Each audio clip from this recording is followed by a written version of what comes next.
So hey guys, welcome back to a brand new video. So आज की video में मैं आपसे बात करने वाला हूँ कि हम स्पेंट लाई से, जिसको हम स्वीट लाई भी कहते हैं, उससे हम ग्लिसरॉल कैसे बना सकते हैं। तो यहाँ पे हम पहला पॉइंट पढ़ते हैं। After saponification the spent lie is treated for recovery of glycerol.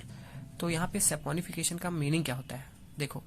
Saponification is a process that involve conversion of fat and oil into soap and alcohol by the action of aqueous alkali. ठीक है, कहने का मतलब यही है कि हम fat और ऑयल का कन्वर्जन करते हैं तो उससे सोप और अल्कोहल बनता है एक्वस एल्कली के मदद से। ठीक है, तो हमें सैपोनिफिकेशन का मीनिंग समझ में आ गया। तो सैपोनिफिकेशन में देखो क्या होता है, स्पेंट लाई बाई प्रोडक्ट हो जाता है, मतलब कि ऐसा मतलब प्रोसेस तो हो जाता है पर उसमें कुछ बचता है, उसका डिफाइन बस।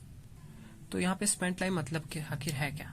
स्पेंट लाई मतलब है एक एल्कली ग्लिसरॉल। ठीक है, मतलब एल्कली ग्लिसरॉल जो लिक्विड के फॉर्म में रहता है, जो क्या करता है, सैपोनिफिकेशन करता है फैट का। ठीक है, और बनाता है सोप।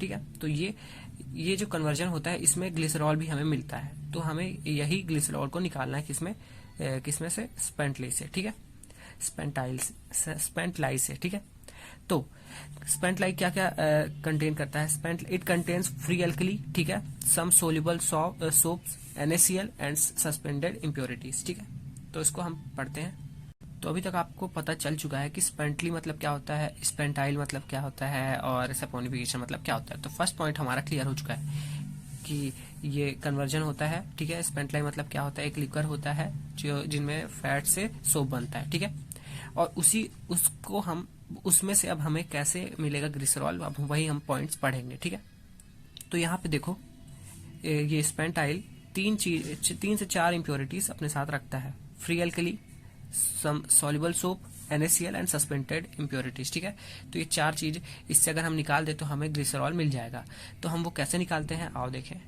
तो देखो यहाँ पे सेकंड पॉइंट है, it is taken. It is मतलब क्या, स्पेंट लाई हम सेटलिंग टैंक में डालते हैं जहाँ पे सस्पेंडेड मैटर सेटल डाउन हो जाते हैं, ज्यादातर सस्पेंडेड इम्प्योरिटीज सेटल डाउन हो जाती है। ठीक है, यहाँ पे देखो कि हमने जैसे ही इसको सेटलिंग स्पेंट लाई या फिर स्वीट लाई को हमने जैसे ही सेटलिंग टैंक में डाला तो ज्यादातर इम्प्योरिटीज यहाँ सेटल डाउन हो गई और बचा हुआ डिकैंटेड सॉल्यूशन हम दूसरे टैंक में डालते हैं। तो बचा हुआ जब हम डिकैंटेड सॉल्यूशन डालते हैं किसमें, ट्रीटिंग टैंक में, तो वो किसके साथ ट्रीट होता है या फिर रिएक्ट होता है एल्यूमिनियम सल्फेट के साथ, जो प्रेसिपिटेट बनाता है फ्री एल्कली का AlOH थ्राइस में और सोप का L सोप में। ठीक है, तो यहाँ पे मतलब कि देखो सस्पेंडेड इम्प्योरिटीज हट चुकी है, सोप का भी L सोप बन चुका है और फ्री एल्कली का AlOH थ्राइस बन चुका है।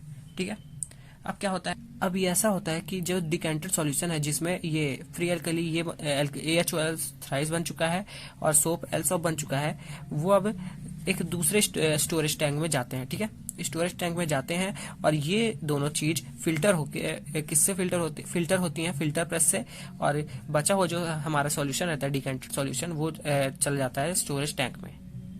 डायग्राम में भी कुछ ऐसे ही बना है कि देखो डिकैंटेड सॉल्यूशन यहाँ गया, तो यहाँ पे ये तो नहीं दिखाएगा कि फ्री एल्कली AlOH थ्राइस बन चुका है और सोप L सोप बना है, पर वो जो पूरा डिकैंटेड सॉल्यूशन था जैसे यहाँ पे आया, फिल्टर प्रेस हुआ, यहाँ पे ये बाकी जो इम्प्योरिटीज थी वो यहाँ पे रह गई और जो हमारा जो डिकैंटेड सॉल्यूशन था, जो इम्प्योरिटीज हट चुकी थी, सिर्फ NaCl बस बचा था, वो यहाँ पे आ गया। फिर स्टोरेज टैंक में आने के बाद जो हमारा जो वो डिकैंटेड सॉल्यूशन था वो डाइल्यूट हो चुका था, तो उसको कंसंट्रेट करना था, तो उसको हमने कंसंट्रेट किया कम प्रेशर में और किसमें कंसंट्रेट किया, कंसंट्रेटेड पैन में, और जिसमें हमने लो प्रेशर वाली स्टीम दी जो कि हीट का काम कर रही थी। ठीक है, यहाँ पे भी वही हुआ है, स्टोरेज टैंक से जैसे ही हमने यहाँ पे वो डिकैंटेड सॉल्यूशन को डाइल्यूट सॉल्यूशन में मतलब डाला, तो हमें अब करना था डाइल्यूट सॉल्यूशन को कॉन्सेंट्रेट। तो वो कॉन्सेंट्रेट होने के लिए हमें यहाँ पे लो प्रेशर वाली स्टीम देना पड़ी जो कि यूज हो रही थी हीटिंग में। और जैसे ही वो सॉल्यूशन कॉन्सेंट्रेट हो रहा था तो जो बचा हुआ NaCl था, मैंने बताया था आपको कि NaCl भी है एक इम्प्योरिटी, वो यहाँ पे सॉल्ट वाले चेम्बर में आ गया, जिसको हम कहते हैं सॉल्ट बॉक्स में, सॉल्ट बॉक्स। तो वो बचा हुआ NaCl यहाँ पे आ गया। ठीक है, सॉल्ट बॉक्स में अब हमें कॉन्सेंट्रेटेड सॉल्यूशन मिल चुका है, पर वो अच्छा अभी कलर उसका वो फेड नहीं हुआ है, तो हमें उसका कलर फेड करने के लिए एनिमल चारकोल का यूज करना पड़ा, डीकलराइज करना पड़ा उसको। ठीक है, तो जैसे ही कॉन्सेंट्रेटेड वो हमारा जो सॉल्यूशन था कॉन्सेंट्रेट हुआ पर उसमें कलर था, तो उसको डीकलराइज किया हमने एनिमल चारकोल की हेल्प से, और फिर से उसको डिस्टिल किया। डिस्टिल मतलब फिर से प्योरीफाई किया एक बार, किसमें, सुपर हीटेड स्टीम से हीट किया उसको, तो फिर से उसका जो इम्प्योरिटीज थी, मतलब जो बाकी चीजें थी वो चली गई। ठीक है, और हमें मिला 80% ग्लिसरॉल। ठीक है, एक बार फिर से देख लेते हैं। ठीक है, हमने स्पेंट लाई लिया जिसमें बहुत सारी इम्प्योरिटीज थी। वो इम्प्योरिटी क्या क्या थी, फ्री एल्कली थी, सॉल्युबल सोप्स थी, NaCl थे, और सस्पेंडेड इम्प्योरिटीज तो थी। तो पहले हमने सस्पेंडेड इम्प्योरिटीज को सेटलिंग टैंक में सेटल किया, और जो बचा हुआ सॉल्यूशन था डीकैंटेड सॉल्यूशन या फिर डीकैंटेड लाई, उसको हमने डाल दिया ट्रीटिंग टैंक में। ठीक है, फिर ट्रीटिंग टैंक में हमने जैसे ही उसे डाला तो एल्यूमिनियम सल्फेट के साथ जैसे ही वो रिएक्ट हुआ डीकैंटेड सॉल्यूशन, तो उसमें फ्री एल्कली AlOH थ्राइस बन चुका। ठीक है, एल्यूमिनियम हाइड्रोक्साइड बन के निकल गया, और मतलब वहीं पे रह गया, ट्रीटिंग टैंक में ही था।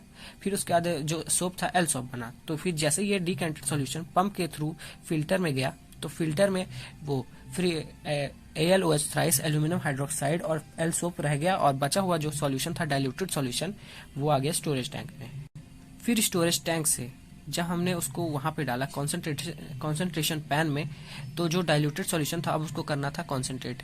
तो हमने उसको लो प्रेशर में कॉन्सेंट्रेट किया, किसको यूज करके, लो प्रेशर वाले स्टीम को यूज करके, जो कि हीट का काम कर रही थी, मतलब हीट देने का काम कर रही थी। और जैसे ही वो कॉन्सेंट्रेट होते जा रही थी वैसे ही NaCl सॉल्ट बॉक्स में आते जा रहा था। ठीक है, फिर उसके बाद जैसे ही कॉन्सेंट्रेट हो गई पर उसका कलर नहीं गया था, तो उसको डीकलराइज करने के लिए हमें यूज करना पड़ा एनिमल चारकोल। फिर जैसे ही हमने एनिमल चारकोल यूज किया तो हमारा 80% ग्लिसरॉल आ चुका था, वो भी एकदम प्योरेस्ट फॉर्म में। हमें एनिमल चारकोल यूज करने के बाद एक बार और डिस्टिल करना था, मतलब प्योरीफाई करना था, तो जो हमने कर चुका था। ठीक है, वैक्यूम पैन में, तो हमारा 80% ग्लिसरॉल ऑब्टेन हो चुका था। और इसी सब प्रोसेस को बोलते हैं फ्रैक्शनल डिस्टिलेशन। ठीक है, तो अगर आपसे कभी पूछा जाए एग्जाम में कि हाउ कैन यू प्रिपेयर या फिर ऑब्टेन ग्लिसरॉल फ्रॉम स्पेंट लाई, तो आप अगर आपका कम नंबर वाला अगर आपका आंसर आएगा, मतलब 1 नंबर वाला, तो आप लिख देना कि we can obtain from fractional distillation in the low pressure. ठीक है, और इसका आपको ये डायग्राम का PDF और जो मैंने लिखा है उसका PDF आपको डिस्क्रिप्शन लिंक में मिल जाएगा। ठीक है।